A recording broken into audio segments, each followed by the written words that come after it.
Bien, hermano, tenga su Biblia abierta en Marcos capítulo 2, versículo 18 al 22. Bien,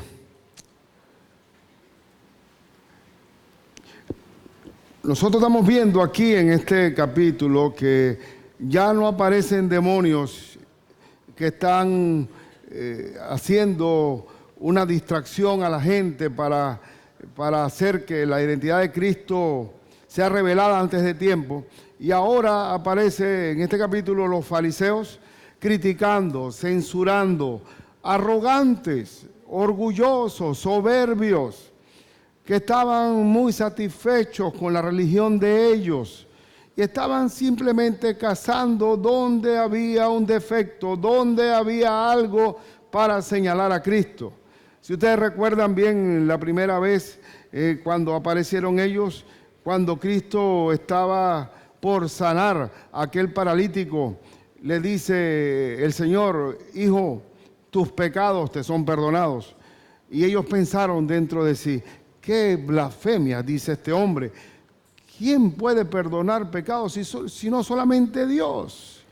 Ellos estaban censurando a Cristo de que no tenía la capacidad de perdonar pecados. Pero precisamente Cristo vino para eso, para perdonar el pecado. Y le dijo a ellos: para que sepáis que el Hijo del Hombre tiene potestad en esta tierra para perdonar pecados, te digo a ti, levántate, toma tu lecho y anda. Lo censuraban. Si yo me pongo a hacer un audito de una persona, le voy a encontrar defectos. Y no es porque hubo defectos en Cristo, sino que son personas enfocadas en estar buscando algo que señalar. Y eso, si lo vivió Cristo, también lo voy a vivir yo. Vamos a vivirlo, toda iglesia del Señor. Va a haber personas tipo lobos rapaces que están no por escuchar, no por ser edificados, sino para poner en evidencia, según ellos, cosas que están mal dichas. La otra censura que le hicieron al Señor fue: ¿por qué este hombre, este maestro, come y bebe con pecadores? ¿Y Cristo qué dijo? Yo vine a sanar a los enfermos, no a buscar a los sanos. ¿Para qué vino Cristo? Para perdonar pecados, para salvarnos de la maldad. Para eso vino Cristo. Y para poder predicar el perdón de pecados tenía que estar entre pecadores. Y ahora vamos a ver una censura adicional en que se le condena a Cristo diciéndole: oye, tus discípulos no ayunan. Los discípulos de Juan y los fariseos ayunan, tus discípulos no ayunan. Era una forma de decirle: ustedes no son tan espirituales, o no son espirituales, porque no ayunan. Pero esa crítica la podemos ver ahora en la iglesia también. Algunos que tienen la práctica del ayuno, si ayunan, critican a los que no ayunan. Y ven a los que no ayunan como inferiores espiritualmente o que no tienen cercanía con Dios. Y eso hay que tener cuidado.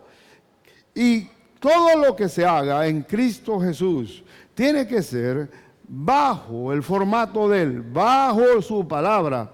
No una colección de rituales, ceremonias, prácticas, hábitos, disciplinas, que nos rodeamos con un manto de santidad cuando la practicamos. Pero si no hay una relación con Cristo, no tiene ningún valor.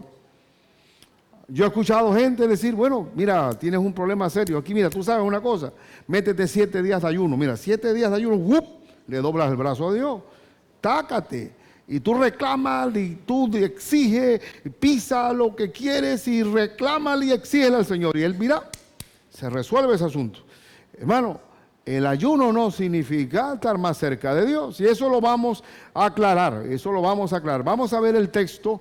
En primer lugar, ¿cuál es el principio que se recalca aquí? Primero, la censura. No eres espiritual porque no ayunas. No ayunas. Y veamos. Y los discípulos, versículo 18 del capítulo 2 de Marcos, y los discípulos de Juan y los de los fariseos ayunaban.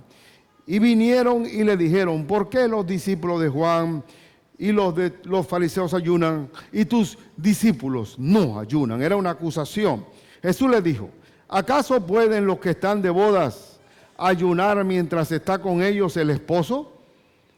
Entre tanto que tienen consigo el esposo, no pueden ayunar. Imagínense que yo, de tantas bodas que he tenido, y siempre después de las bodas, viene la celebración de las bodas, donde hay la gran banquete, y le digo, bueno, yo no voy a comer en la boda porque estoy de ayuno. No, yo tengo que participar en la celebración de la boda. Y él le dice, mientras que ellos estén conmigo, ellos están celebrando la presencia del esposo con ellos, del esposo. Entonces, ahora yo pregunto, y Cristo también dice más adelante, vamos a ver, dice, pero vendrán días cuando el esposo les será quitado, y entonces en aquellos días ayunarán. ¿Cuándo fue quitado el esposo? Cuando él fue arrestado, cuando fue crucificado, cuando murió. Ya cuando se presenta en la resurrección, les dice, aguanten un poco, esperen la venida del Espíritu Santo para que reciban poder de lo alto. Y recibiréis poder cuando haya venido sobre vosotros el Espíritu Santo, y me seréis testigos en toda Jerusalén, en Judea, en Samaria y hasta lo último de la tierra. Aguanten ahí. Pregunto, el esposo fue quitado, pero ¿tenemos el esposo ausente hoy nosotros? ¿No está Cristo más cerca de nosotros ahora que lo que tuvo con los discípulos? ¿Qué es más fuerte? ¿La presencia física de Cristo o la presencia espiritual de Cristo en nosotros? ¿Qué es más fuerte? Cristo dijo, os conviene que yo me vaya para que venga sobre vosotros el Espíritu Santo. No os dejaré huérfano, vendré a vosotros. Nunca, ahora, jamás nadie me podrá arrebatar de la mano de mi Señor. Ni lo alto, ni lo bajo, ni lo profundo, ni ninguna cosa creada me puede separar de la mano de Dios. Cristo está conmigo hoy. Está más cerca aún que con los discípulos allá, porque no está conmigo, sino en mí, en el nombre del Señor. Así que el ayuno tiene su lugar, pero no es ayunar por ayunar. No es ayunar como una práctica religiosa para doblarle el brazo al Señor. ¿Qué dice Romanos? Y vamos a la autoridad de la palabra de Dios para esclarecer esto muy bien. Romanos 14, versículo 2 al 7. La Escritura dice, porque uno cree que se ha de comer de todo, pero otro que es débil, come legumbres, es vegetariano. Los hindúes comen vegetales, no comen vaca porque son sagradas. Puede ser el abuelo o el tatarabuelo que se pueden comer, no se puede comer la vaca. Y hay porque ellos creen en la reencarnación. Los budistas, muchos practican también el vegetarianismo, ellos son vegetarianos. Ahora eso los acerca al Señor. El que es débil dice que come legumbres, pero siga leyendo, por favor. Él dice el verso, el que come no menosprecia al que no come. Alguno que come dice, para mí mi relación con Cristo no se me afecta porque tengo un almuerzo en la barriga. Y el que no come, no juzgue al que come. El que ayuna, no juzgue al otro que no tiene espiritualidad, porque Dios le ha recibido.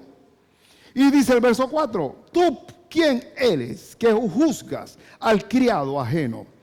Hay algunos que se sienten más cerca de Dios porque practican tales hábitos espirituales. ¿Quién eres tú para juzgar la espiritualidad de otro? ¿Tú puedes juzgar al criado ajeno?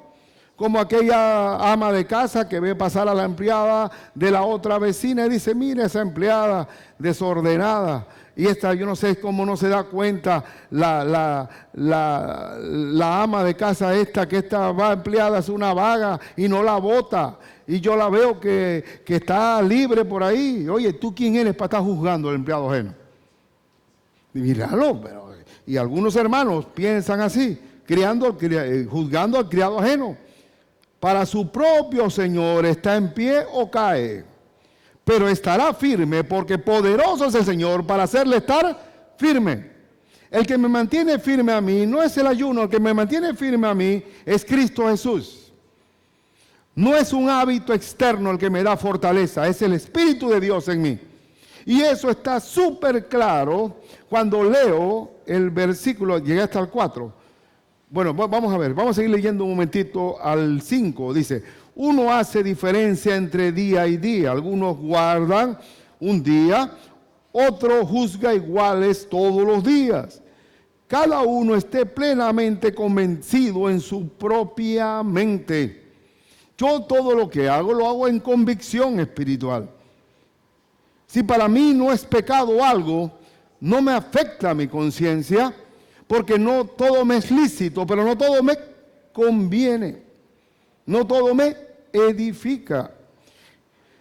Verso 6, el que hace caso del día lo hace para el Señor, y el que no hace caso del día para el Señor no lo hace. El que come para el Señor come porque da gracias a Dios, y el que no come para el Señor no come y da gracias a Dios.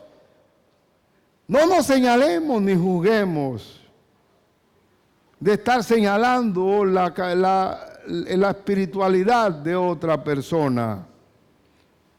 Porque ninguno de nosotros vive para sí, ninguno muere para sí. Verso 17, que es el verso que condensa bien el asunto, porque el reino de Dios no es comida ni bebida, no tiene que ver con ausencia de comida o no, sino, y aquí es la parte importante, que es justicia, paz y gozo en el Espíritu Santo. ¿Qué es el reino de Dios? Vivir en justicia, que es obediencia a la palabra de Dios, paz y gozo en el Espíritu Santo. Ese es el reino de Dios. Si yo no tengo paz en mi corazón, me falta comunión con Cristo. Si no hay gozo en el corazón, me falta comunión con Cristo, porque la palabra de Dios dice en Filipenses, regocijaos en el Señor, siempre otra vez digo regocijaos. Y la paz de Dios, que sobrepasa todo entendimiento, guardará vuestros corazones y vuestros pensamientos en Cristo Jesús, Señor nuestro. Paz y gozo, justicia, paz, eso viene de una relación con Cristo. Es un estilo de vida. No se adquiere a base de ritualismo, de ceremonialismo, de prácticas. No. Es una obra del Espíritu Santo en mi vida. Verso 18 de Romanos 14, 18 dice, porque el que en esto sirve a Cristo, es decir, sirve en gozo, paz y justicia en el Espíritu Santo, porque el que en esto sirve a Cristo agrada a Dios y es aprobado por los hombres. Así que aquí lo que importa, lo que verdaderamente interesa, si estoy comiendo, todo lo que haga, hazlo con una relación íntima con el Señor. Si yo estoy comiendo una hamburguesa en un elevador y resulta que me acordé de algo que tengo que orar, yo suspendo mi hamburguesa, trago y Señor, en el nombre de Cristo, ayúdame en esto, por favor te entrego esto. No voy a pensar que por esa hamburguesa ya mi oración no llegó al cielo. Tengamos cuidado con eso.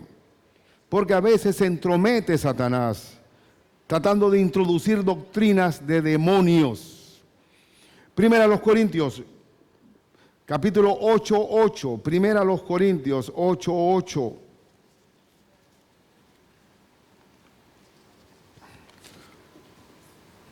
Si bien la vianda, llámese vianda, la comida, no nos hace más aceptos ante Dios.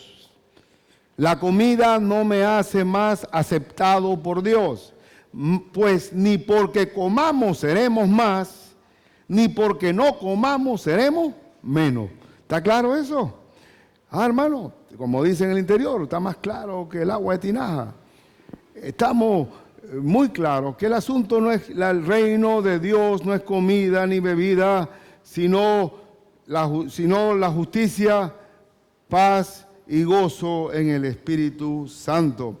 Es más, el pueblo judío era muy dado al ayuno y ayunaba. Y a veces, y la mayor parte de las veces ayunaba sin siquiera obedecer lo que Dios ordenaba. Pregunta, ¿Dios aceptaba ese ayuno por encima de la obediencia a su palabra? Busquemos Isaías 58 para que vea que uno puede ayunar sin ni siquiera estar obedeciendo lo que Dios ordena. Isaías 58, dice la Escritura, versículo 3, dice: ¿por qué dicen ayunamos y no hiciste caso? Aquí está el pueblo judío reclamándole al Señor. ¿Y por qué dicen ayunamos y no hiciste caso? Humillamos nuestras almas y no te diste por entendido. Está hablando Dios, diciendo: oye, ¿qué pasa? ¿Que no te hemos doblado el brazo? ¿Por qué no nos respondes? He aquí que en el día de vuestro ayuno buscáis vuestro propio gusto y oprimís a todos vuestros trabajadores. Es posible ayunar buscando mi propia satisfacción personal y no la de Dios. Y dice: he aquí que para contiendas y debates ayunáis, para pelear y para herir con el puño inicuamente. No ayunéis como hoy para que vuestra voz sea oída en lo alto. Es tal el ayuno que yo escogí, que de día aflija al hombre su alma, que incline su cabeza como junco y haga cama de silicio y de ceniza. ¿Llamaréis esto ayuno y día agradable a Jehová? ¿No es más bien el ayuno que yo escogí, desatar las ligaduras de impiedad, soltar las cargas de opresión y dejar ir libres a los quebrantados y rompáis todo yugo? ¿No apartas tu pan con el hambriento y a los pobres errantes albergues en casa? ¿Que cuando veas al desnudo lo cubras y no te escondas de tu hermano? Entonces nacerá tu luz, como el alba, cuando practicas ese ayuno de Dios, de desatar las ligaduras de maldad del oprimido. Y tu salvación se dejará ver pronto, e irá tu justicia delante de ti, y la gloria de Jehová será tu retaguardia. Cuando nosotros tenemos una relación con Cristo, y ustedes dirán: ¿para qué hace ese león al lado del corderito allí? Pero ¿quién es el único que puede cambiar nuestra naturaleza violenta, nuestra forma salvaje? Solo Cristo. Solo Cristo puede hacer ese cambio de corazón, de cambiar nuestra naturaleza. Y eso es lo que vamos a ver seguidamente. El que cambia y decir que de modo que si alguno está en Cristo, nueva criatura es, las cosas viejas pasaron, he aquí, todas son esas nuevas. Solo el poder del Evangelio hace eso. Y démosle el crédito al Señor, no a nuestras prácticas espirituales. Y esto me lleva al segundo asunto, que es importante. ¿Cómo le contesta Cristo a estos fariseos que están condenándolo y señalándolo de que sus discípulos no son espirituales porque no ayunan? ¿Cómo le contesta Cristo a ellos? Y eso también debe ser un enfoque muy nuestro. Veamos cómo él le contesta. Volvamos a nuestro texto de Marcos, verso 21. Nadie pone remiendo de paño nuevo en vestido viejo. De otra manera, el mismo remiendo nuevo tira de lo viejo y se hace peor la rotura. Lamentablemente, algunos no van a entender esta ilustración, porque ya en estos tiempos nadie remienda pantalones, porque los hijos se sienten avergonzados con un parche, con un pantalón cosido, pues, y está ese canto del pato y salió el patito para la escuela con sus calzones tan remendados. Bueno, iba cantando: viva la escuela, viva el maestro y viva yo, un pato gordo muy presumido. Al ver al pollo soltó la risa. Cuara, cuá, cuá, cuá. ¿De qué te ríes?, le dijo el pollo, que tus calzones están remendados. Esos calzones son muy bonitos porque son hechos de mi mamá. ¿Ah? Ese es, bueno, es un especial de Día de la Madre.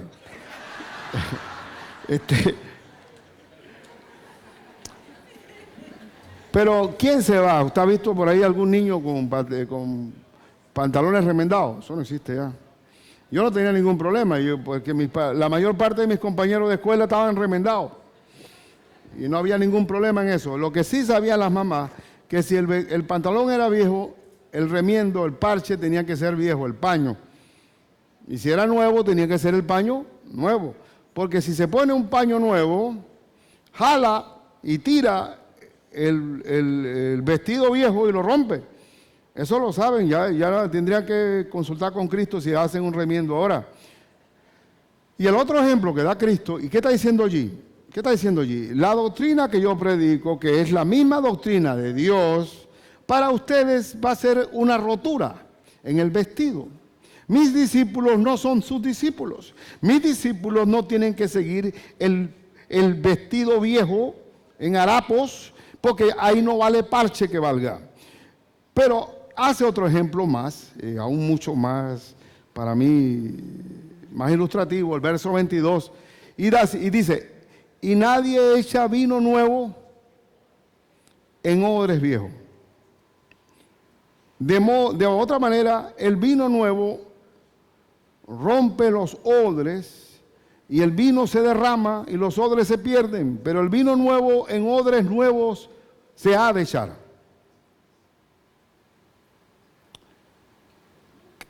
¿Qué son los odres? Los odres son aquellas bolsas de cuero que se almacenaba el vino de todo tamaño. Había odres, porque después ya con los años se inventó el barril, y ya el vino se pone en barriles, pero en los tiempos bíblicos era en bolsas de cuero.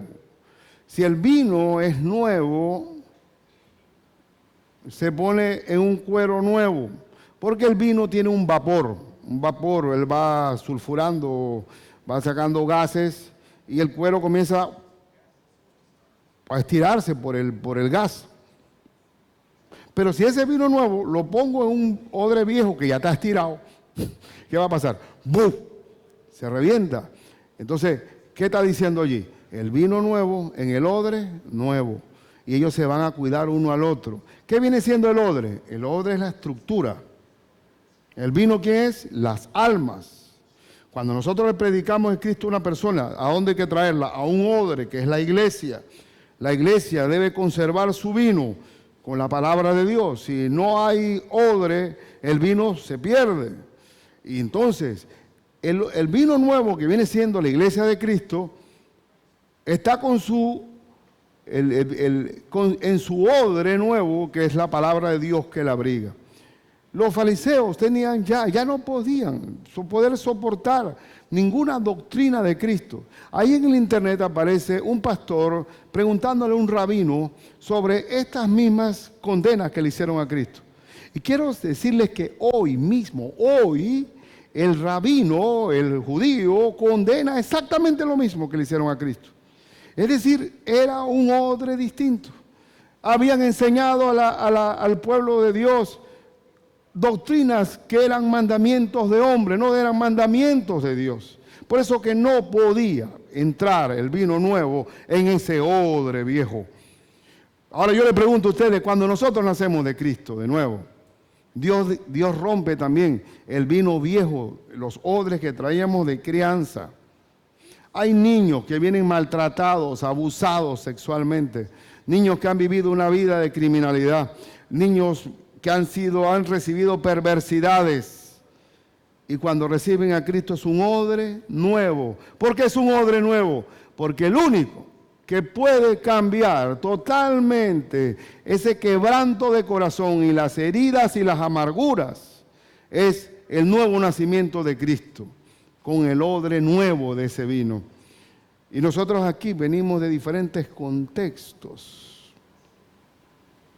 Y podemos entendernos porque somos un vino nuevo dentro del odre nuevo que es el Señor. Y ahora, como no tenemos que apegarnos al judío, que el judío ya, si esa gallina puso un huevo en el día sábado, ese huevo no se puede comer, porque la gallina trabajó. Y entonces, todo lo volvían un yugo de esclavitud a la gente, condenándolos por todo, señalando todo. Todo era, filtraban, por eso Cristo dijo, ustedes cuelan el mosquito, pero se tragan el camello. porque lo más importante lo descuidan. Que la iglesia nuestra, la iglesia del Señor, sea en una relación espiritual con Cristo,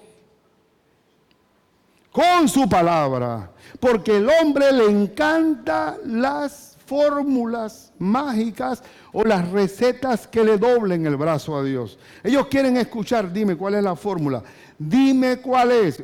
Por ejemplo, hubo un libro muy conocido en la cristiandad que se llamaba La oración de James. James oró en la Biblia, James oró y Dios extendió el territorio de James. Pero no puedo pensar yo que la oración de James, si yo la repito, va a servir para mí. Porque estoy usando una fórmula para doblarle el brazo a Dios. Voy a repetir igualito. Esos son malas repeticiones, hermano. Dime cuál es la fórmula para hacerme plata ahora. ¿Con qué? Esto es como ir al brujo. Pues que hay que bañarse. Hay que echarse en un río con un montón de hojas, tírate 7 veces, zambúllete, báñate de nuevo y vuelve y te tira, después agarra una carne y la tiras en una esquina. ¿Cuál es la fórmula? ¿Cuál es la fórmula para poder resolver este lío? Hermano, no hay fórmulas en la vida de fe. Es una relación espiritual con Cristo y un crecimiento a través de su palabra. Punto. No me vengan a decir cuestiones de baños y cuestiones. Ah, no, pastor, tíreme aceite aquí en la cartera para que este año haya plata en esa cartera. No me vengan con esas cosas, que a mí eso no lo veo por la Biblia. No lo veo. Hemos cambiado entonces a Walter Mercado por un Cristo milagrero. Y uno tiene que ver una relación con el Señor, no con prácticas ahí. Dime qué hay que hacer. Échale un aceitito, echa ahí acá. Hoy. No me vengan con esas cosas. Y eso lo digo porque la misma palabra me lleva a mí a que eso tiene que ser a la manera de Dios. A la manera de Dios. Y podemos buscar que el peligro de la religiosidad, que hace que uno esté dentro de un odre, en Lucas 18, versículo 11, estamos viendo, Lucas 18, versículo 11 y 12, una persona que se creía muy cerca de Dios, pero estaba envanecida porque tenía ciertas prácticas religiosas. Dice el verso 11 del capítulo 18, el fariseo, puesto en pie, oraba consigo mismo de esta manera.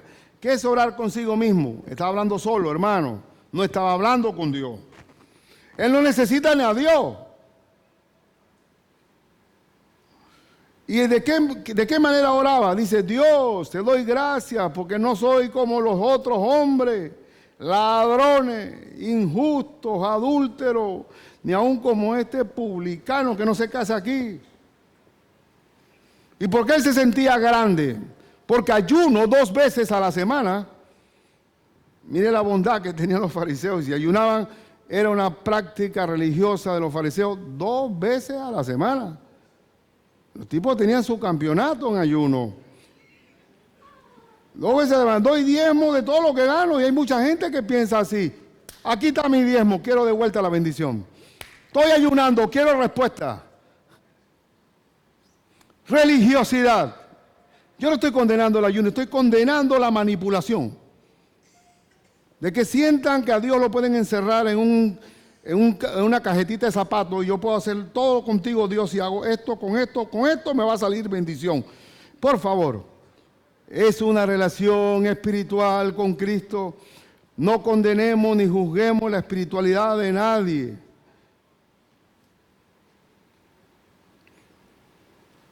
Dice, mas el publicano estando lejos no quería ni aún alzar los ojos al cielo, sino que se golpeaba el pecho diciendo, Dios, sé propicio a mí, pecador. Os digo que éste descendió a su casa justificado antes que el otro, porque cualquiera que se enaltece, ¿qué? Se enaltece, será humillado. Y el que se humilla será, ¿qué? Enaltecido. Al apóstol Pablo, en Jerusalén, cuando estaban, los judíos pretendían matarlo y ellos habían propuesto no comer por 40 días hasta matar a Pablo. Y ahora que nuestro hermano Chivo estuvo allí presentando, el hinduista ayuna, el budista. Entonces, la vida de fe, si vamos a ayunar, dice la Escritura, ¿qué dice Pablo? ¿Qué dice el Señor Jesucristo? Si ayunas, es entre tú y el Señor. Es una cosa privada entre tú y el Señor. No seas como los fariseos que llegaban con la barba así y no se lavaban ni la cara, todo marchito, y le preguntaban, hermano, oye, te veo como enfermo. No, es que estoy en ayuno. Estoy ayunando. Y a todo el mundo se lo decía. Todo el mundo se lo decía. Y dice Cristo, no seáis como los fariseos que quieren ser vistos por los hombres, porque ya tienen su recompensa. ¿Cuál es la recompensa del fariseo? Fue visto de los hombres. Ya está, para la foto. ¿Viste? Para la foto.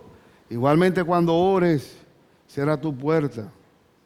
Y ahí en tu puerta, en la privacidad de tu puerta, ora al Señor que está en los secretos y el Señor te recompensará en público. Sin embargo, el fariseo, él tenía sus horas de oración y una de esas era a las 12 y estaba en ese mismo momento pasando por el mercado público. ¡Timbo! Oración por orar. Oye, qué tipo, qué increíble, qué espiritualidad de estos hombres. ¿Ustedes creen que los fariseos no gozaban de gran reputación? ¡Wow! Ellos ocupaban los primeros sillas en los lugares públicos. Estaban con el alcalde, con Herodes, con Pilato, y ahí estaban los fariseos en primera fila, porque tenían apariencia de piedad. Pura hipocresía nada más. Pura hipocresía. No hagamos las cosas para que nos vean los hombres. Hagámoslas para el Señor. Para el Señor.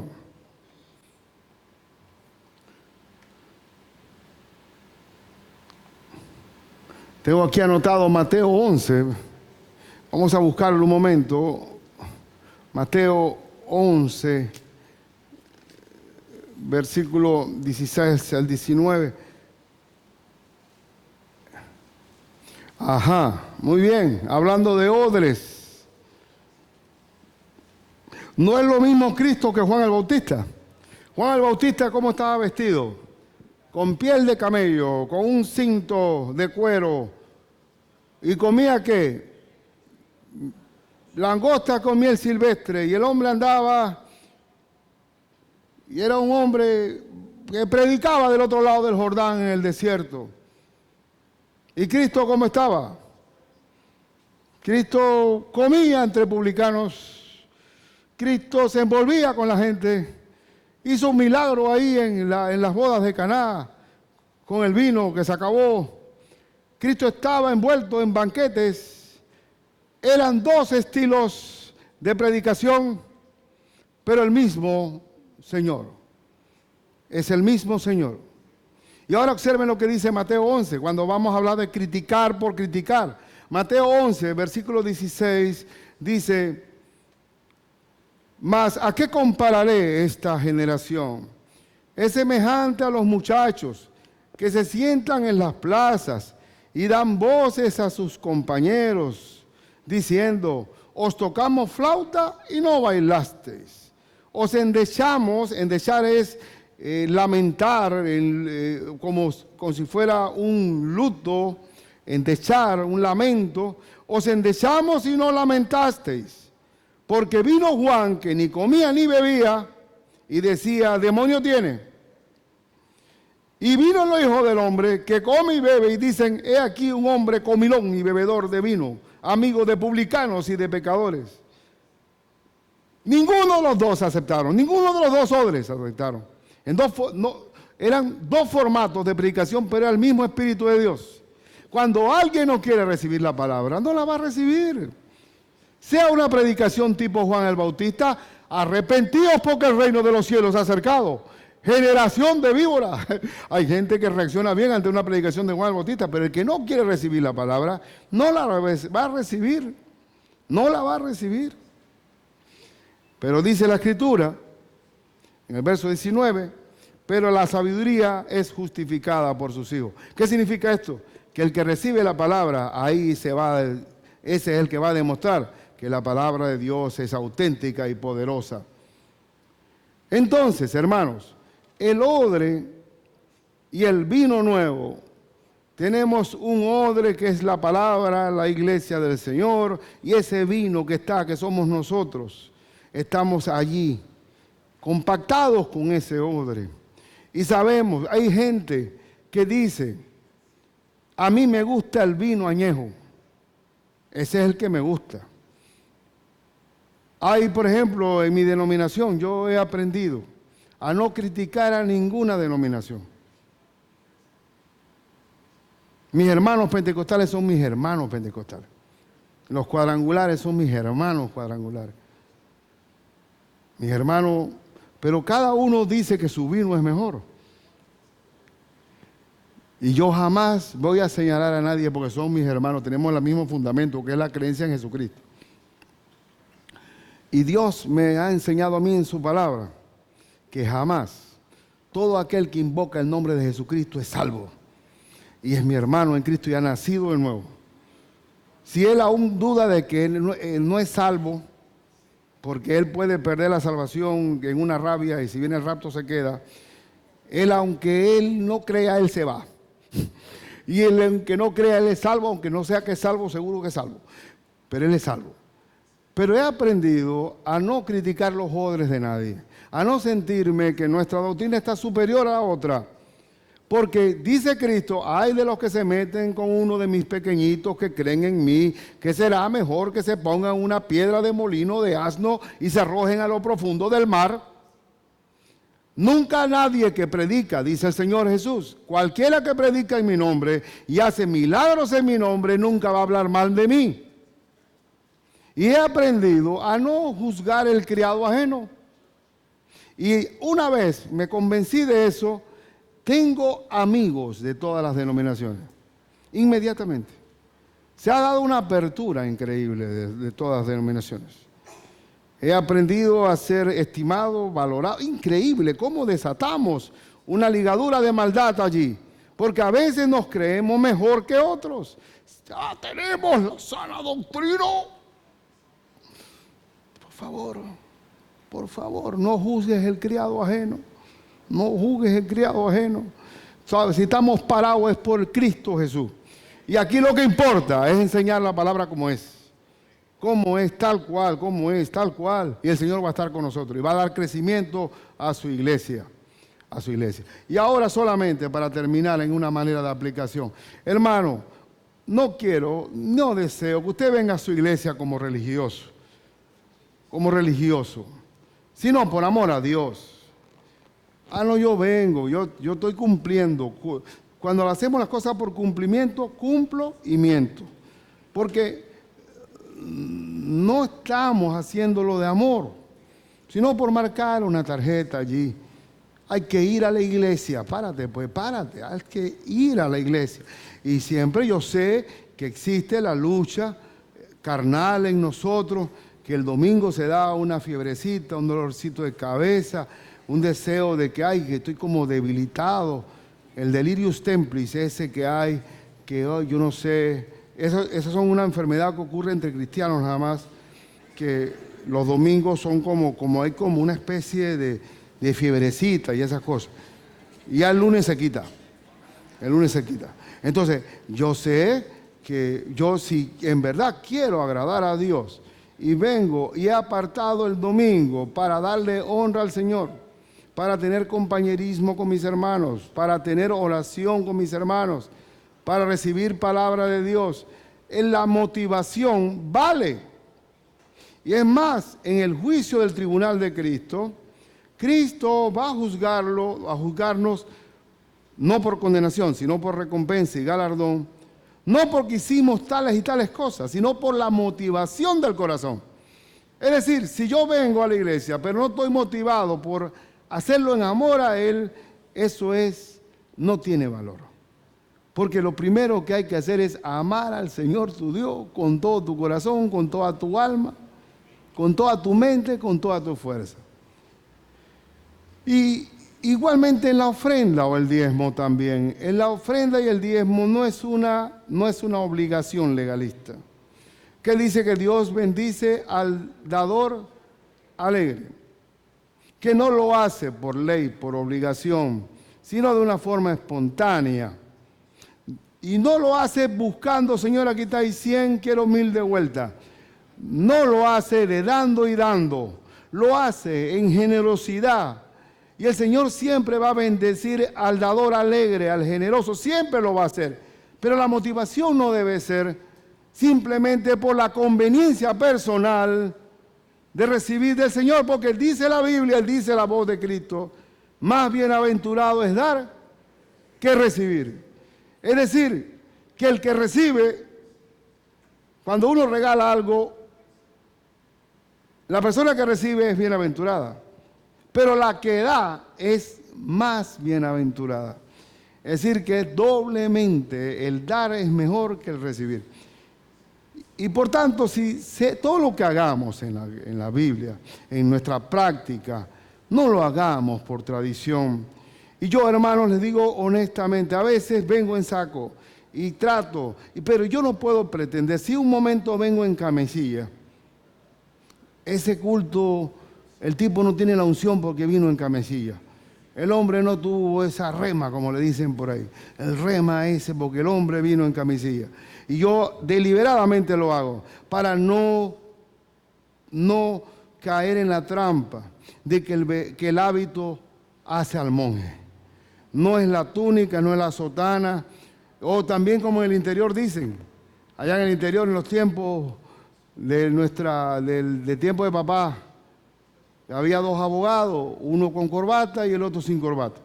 Y los campesinos dicen, ¿a quién le pregunta? Bueno, pregunta al de la corbata, el tipo de la corbata debe saber más, porque está encorbatado. Nosotros los latinos somos muy dados, los latinos, muy dados a la fachada externa. Y eso hay que tener cuidado con eso. No es un cuello clerical la que me va a dar más notoriedad o va a separarme de los demás. Aquí lo que vale, el reino de Dios no es comida ni bebida y le puede agregar ni vestido, sino una relación con el Espíritu Santo de Dios. En estos tiempos que estamos viviendo, tiempos finales, tiempos postreros, tiempos en que Cristo está cerca, hay una crisis de credibilidad. La gente no cree en nada ni en nadie. Y con mayor razón hay que ser más transparentes, más francos, más sinceros, y que la gente, como dice el apóstol Pablo, nos lea como libros abiertos. En estos tiempos, mayormente, la gente quiere ver un buen testimonio.